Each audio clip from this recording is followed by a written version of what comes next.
It's that time of year again. OTAs, lots of things happening, but does any of it actually matter? We'll find out all that and more on this episode of Hallis Huddle.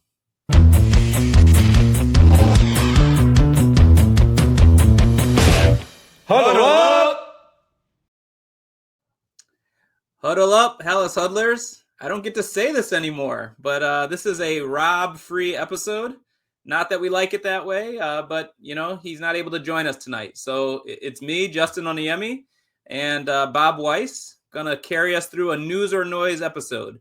And we appreciate all the support. So please like, comment, subscribe, but especially comment. We need to hear from you all so we can get this conversation going. There's going to be a lull coming up, but we're going to keep delivering content here at the Hallis Huddle. And with that, why don't we start with some content right now, Bob? Yeah, that's right. OTAs, lots going on. There's press conferences every day, coaches speaking every day. Obviously everybody's reacting to it. So let's just go right into the first one.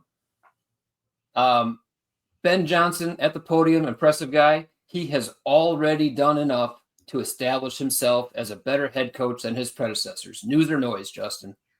100% news. And that's not even because the bar is set low. Because let's be honest, to exceed what we saw out of Eberflus, not trying to bash on the guy, wouldn't take much. But this is news because it's just so evident. Now, if they go on a 5-game losing streak to start the season, talk to me again. But I feel that it's clear that he is setting a tone. And that tone is, and I shouldn't just say him, it's his staff. That tone is that every little detail matters. You hear every player say it. And it's not like, as they're talking, there's a coach over their shoulder saying, you better say it. It's because it's happening. And it's because they're feeling that. I like how clear and concise he is in delivering his message. It's clear that he's doing that with his players. And he's actually doing it with the media too. Now, again, come the season, is he going to be coy about injuries and all that? Probably, because that's how every coach is. But one of the things that really struck me, and I think we'll talk about it later in this episode, he was asked a question at his press conference on Tuesday, I want to say, I could have the day wrong, about which player that we would not expect has stood out to you. And he's like, I'm going to answer your question, but I want to watch the film and I'm going to get back to you. And sure enough, he delivered on that. So just the clear messaging, I think, is awesome. That's why this is news. Yeah, he's been super impressive, but I'm going noise. I don't think that's much of a surprise. Like, you can't be better than your predecessors until you win more games than your predecessors. That's kind of just first and foremost. Now, that being said, that does not mean I'm not super impressed with what's going on. I mean, probably the best example that stands out to me is, last week in the voluntary OTAs, you saw him stopping practice, making sure that huddle comes out really tight and just with purpose, exactly the way you want it to be, yelling at your team leader and Kmet to make sure he's in the right spot. And then reports are from the media during this week, that stuff has been cleaned up. So, you see that there's an impact, right? When we had Getsy's offense in here, we had Nagy's offense in here, that kind of stuff plagued the offense constantly. So in practice, either it was happening bad in practice, illegal formations and not understanding where you're supposed to be, and the coaches were like, whatever, that's good enough. Or they knew it was bad and they would call it in games anyway. Either one is not a good situation. So the fact that Johnson's already cleaning these things up in camp is very happy. I love to see that. But at the end of the day, we cannot get ahead of ourselves here. We have to stay grounded, as excited as we are. He's got to win some games first. But he has a far shorter losing streak than his predecessor. I guess, yeah. I mean, if there's double-digit losing streaks in this season, oh my God, we're just doomed at that. But that's exactly why we can't say it's definitely better, because we just don't know what's going to happen when that first thing goes well, that first crisis happens. Like, how's he going to react? What are we going to do? Fair enough, but I feel like you set me up by having me go first and then say, but he hasn't won a game yet. All right, let's go to the next one. All right, Bob, news or noise? The Bears drafting Colston Loveland will ultimately be the best thing to happen for Cole Kmet's career.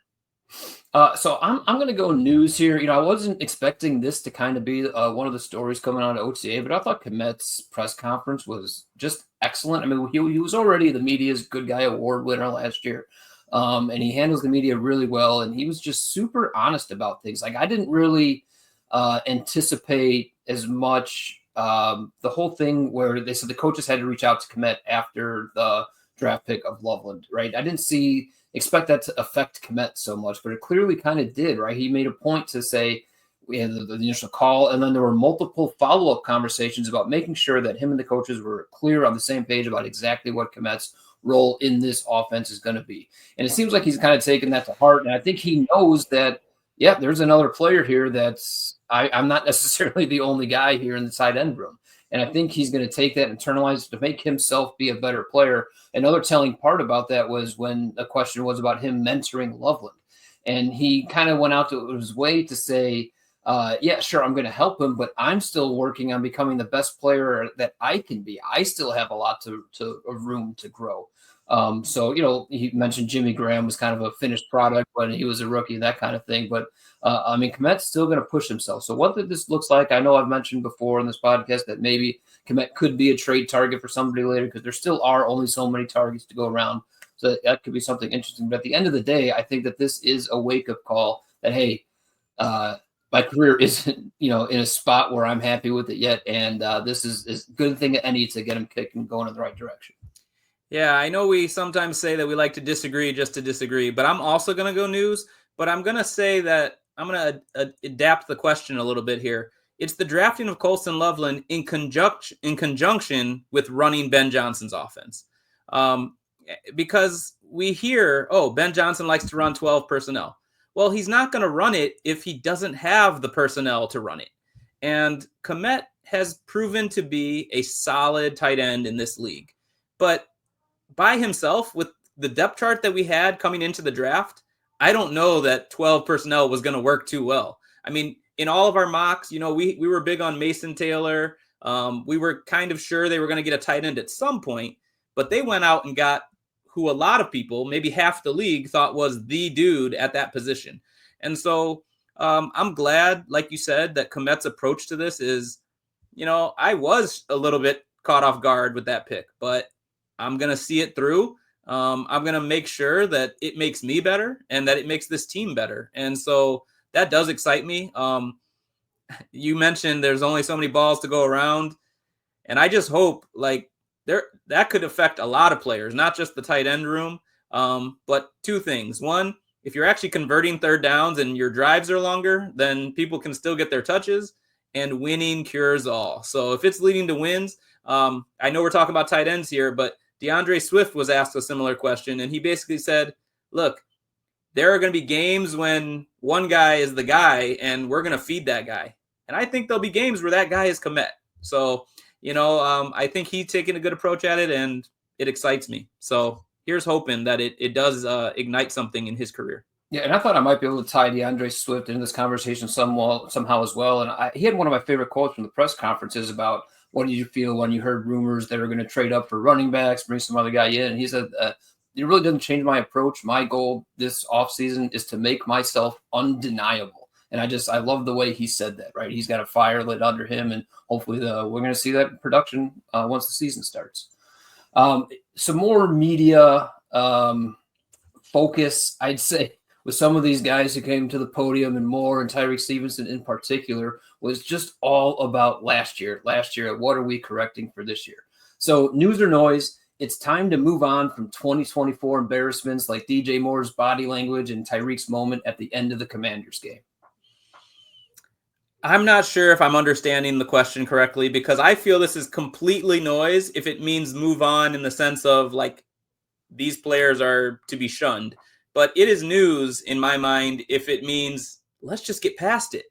And both players that you just mentioned, DJ Moore and Tyrique Stevenson, were asked about it in their press conference. Now, DJ Moore, I think he's in his 8th year. He's a veteran. Honestly, I was more impressed with the way Tyrique answered the question than with DJ Moore. So DJ Moore, we know it was an issue. We mentioned it on our show, and that's something I tried to steer away from for the most part. And it was that obvious that it was something we had to talk about. And he basically said it came up again already in practices. At least that's how I interpreted it.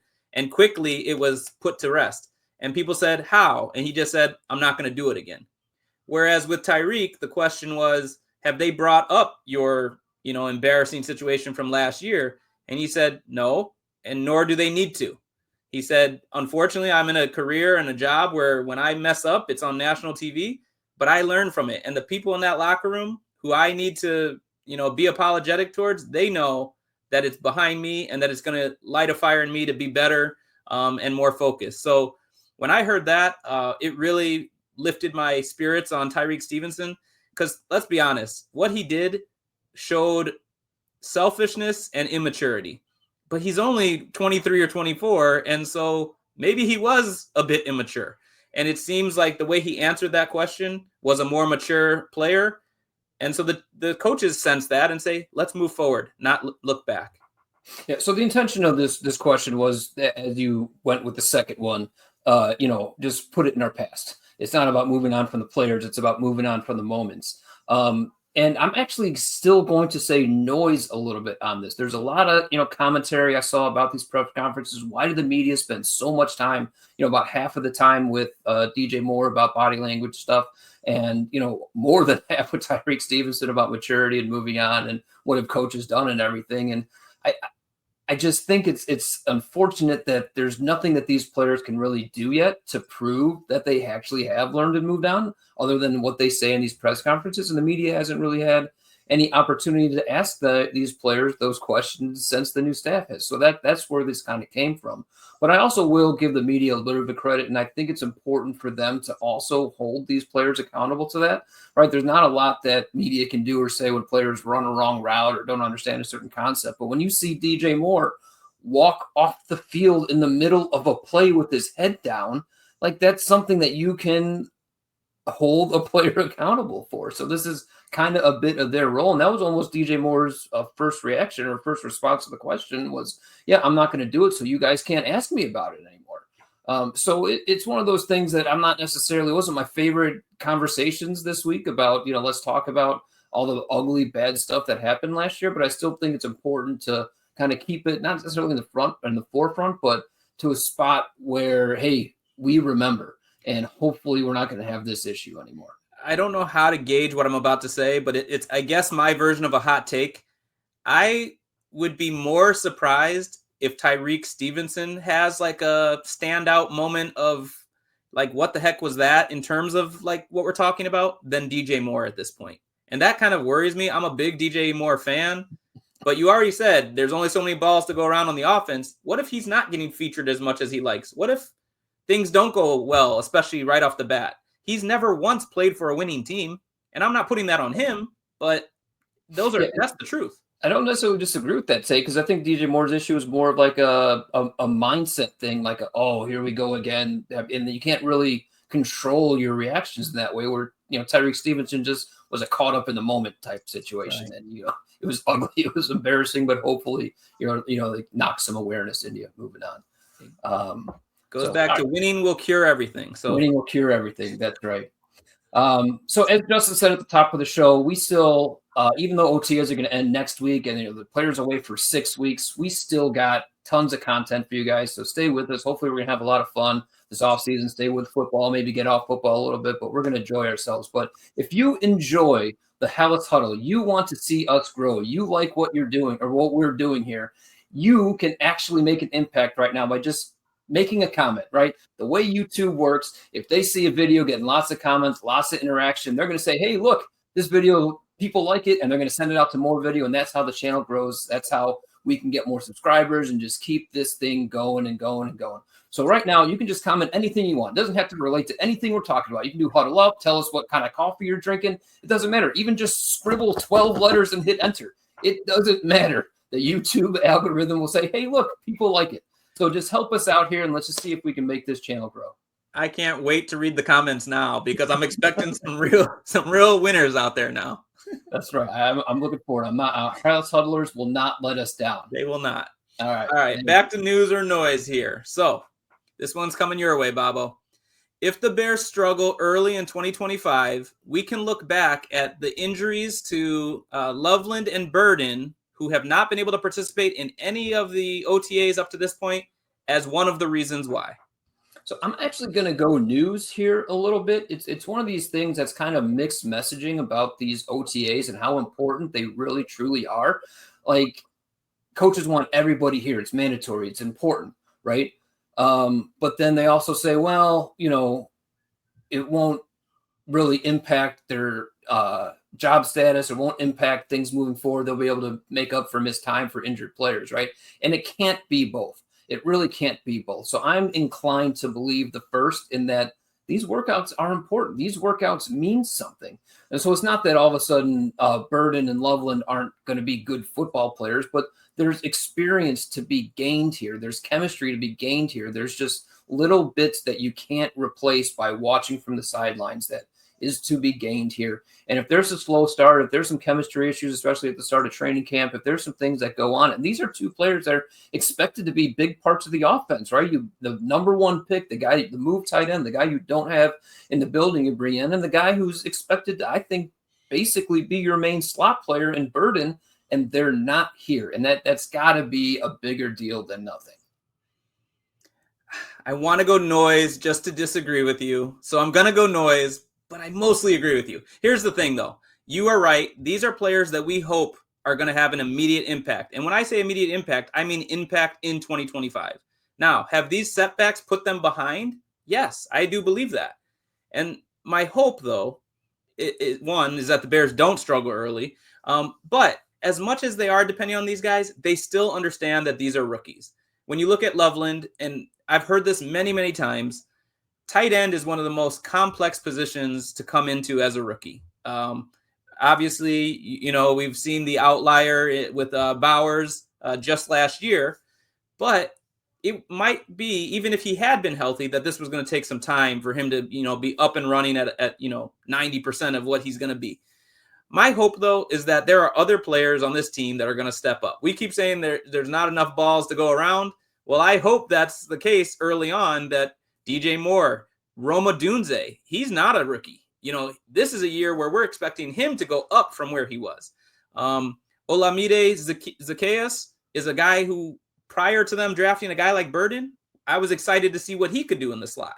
And so my hope is, if those two that you mentioned struggle, they've equipped themselves to be able to overcome it, where you wouldn't say the reason we're struggling is those guys aren't up to speed, even though obviously we want them there and hopefully they'll get there. So was that noise enough? I love where you went with it, though. I love where you went with it, because that's the answer, right? There's other players on this team, right? Yeah, Loveland and Burden are expected to be key players, but that doesn't mean the other professional football players on this team shouldn't be asked to step up in their absence. Absolutely.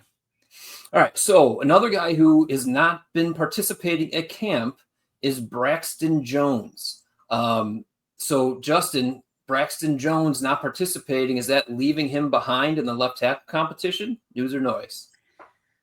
For me, this is noise. A couple reasons why. So first of all, offensive linemen in particular, and Ben Johnson even said this, you can't truly evaluate them until the pads go on. So the fact that Trapillo has looked good reportedly in some of these OTAs, and that Amagaji maybe has had some ups and downs in some of these OTAs, I don't think we can put a whole lot of stock in that. What I look at it as is, I'm happy that two very young players are getting lots of extra reps, because we've seen it so many times as Bears fans. Your starting 5 O-linemen are not the only 5 that are going to see the field. You're going to need depth. We've criticized, maybe, do they have enough depth on this team? Well, these reps matter to these younger guys. I also believe that this still is Braxton Jones's job to lose, and that the time for him to lose it has not yet come. So I'm going to say noise at this point. I hope he's ready to go right from training camp when the pads do go on, and it's a true battle, because iron sharpens iron. The loser of that battle, hopefully they've increased their ability so that they become a good swing tackle. In the case of Amagaji, maybe it's time to look to move him inside. I don't know. But hopefully right now these reps are helping both players. So I'm going a little bit of news here, and it relies solely on Ben Johnson's first press conference this week. The first couple questions were all about the left tackle battle, and Ben Johnson went on for about 3 to 4 minutes and didn't mention Braxton Jones' name a single time. There was no mention of, and when Braxton comes back in August, he'll get in the mix. It was none of that. It was about, what are they looking from? How has Ozzie looked? And then, he said a lot more about Ozzie than he did about Amagaji. So I think you can say a lot more about that too. And it was all about, who's going to be the strongest pass protector and that kind of thing. So I think there's a little bit to being out of sight, out of mind, unfortunately, which I don't necessarily like. Look, if they believe the best left tackle is Ozzie Trapilio week 1, start it. Great. I still believe the best long-term solution here at left tackle, midterm to long-term solution, is having Braxton Jones healthy, productive, get yourself that 3rd-round comp pick when he leaves as a free agent at the end of the year, and then Ozzie comes in next year as your starting left tackle. If Ozzie's just your left tackle now and you miss out that 3rd-round comp pick, fine, whatever. But it's just he's not there. He's not making the impression that apparently these other 2 guys who are actually on the field are making. And at what point does that become a real thing? Like we said in the last question, like these OTAs can't both be super important that you're there and not a big deal when you're not participating. Like it's got to mean something. And it's just, we'll see how it plays out. I know you've said it many times. Best case scenario, big picture for the Bears is Jones has a great season and goes somewhere else and they get the comp pick. But if Trapilio just dominates, that's a really good scenario too. Yeah, and I still think Jones then would have a role as your swing tackle, or not to mention, I still think he'd be a good pick in a free agency for some other team. So I don't know exactly how that would work with the comp picks. He might not get top dollar if they see this year you were a swing tackle, but he's put 3 years of decent film out there. So yeah, and there were some left tackles in this year's free agent class who signed some pretty big contracts that might not have been expected. So there's that. And I should also mention that just as important as I thought Ben Johnson not mentioning Braxton Jones at all was not mentioning Darnell Wright moving to left at all as well. So, I mean, maybe that's been put to bed. Hopefully, maybe they've seen enough. And, Darnell Wright's going to start training camp, which they said they want to just basically know if Darnell Wright's going to be right or left by the time training camp starts. They don't want to move him there. So I mean, apparently Ben Johnson listens to the Hallis Huddle because we were pretty clear, don't move him. And then he said, you know what? I'm going to listen to those guys. They seem like they know what they're talking about. Got a lot of pull. We're missing Rob. He's a good clicker over there on the thing. So you got to go down 2 for me, Bobo. After 3 days of press conferences and media reports, who are the standouts at this camp?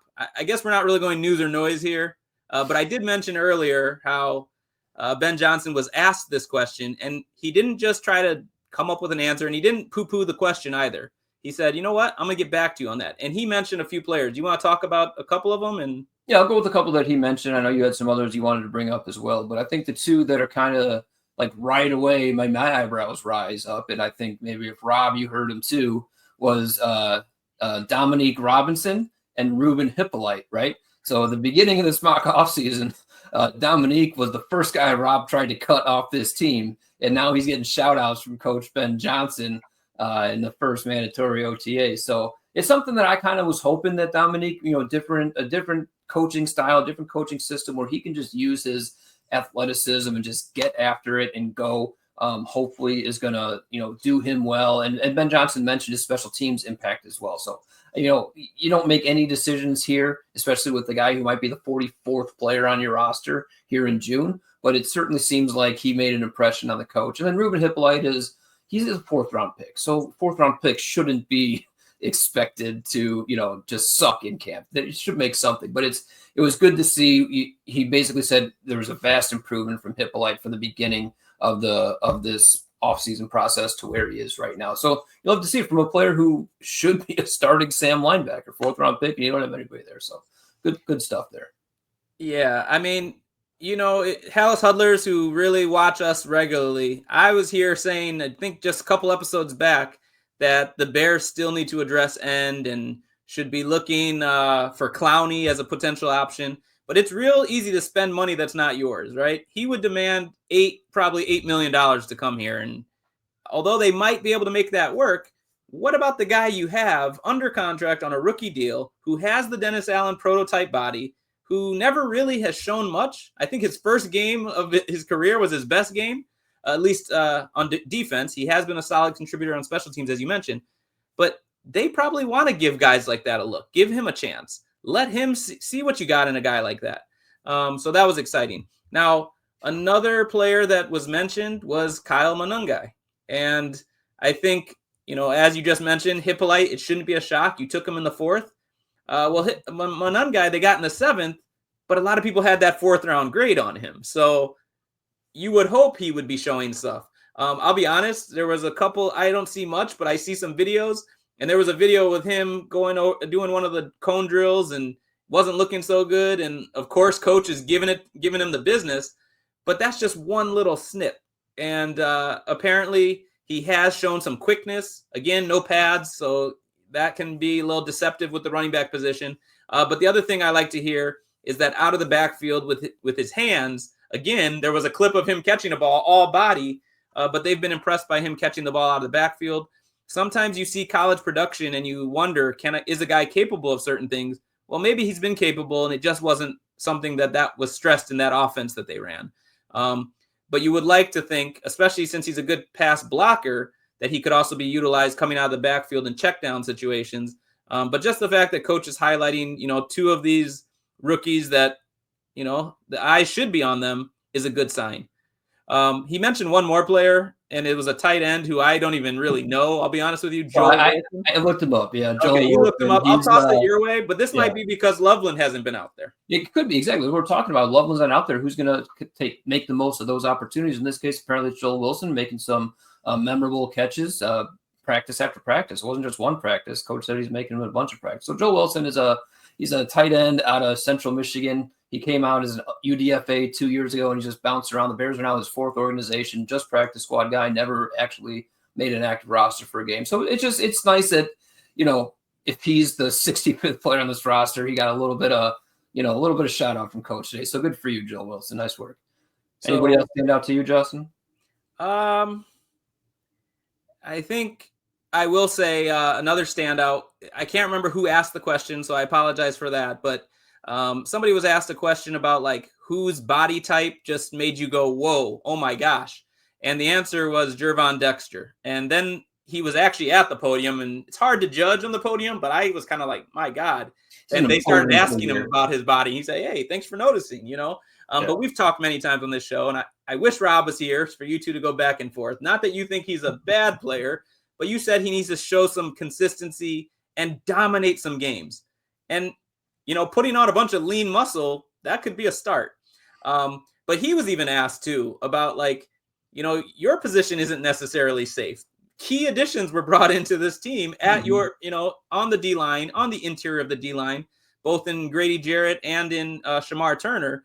But he rolled with that, too. He said, look, I'm ready to go. We're all a unit. We bring out the best in each other.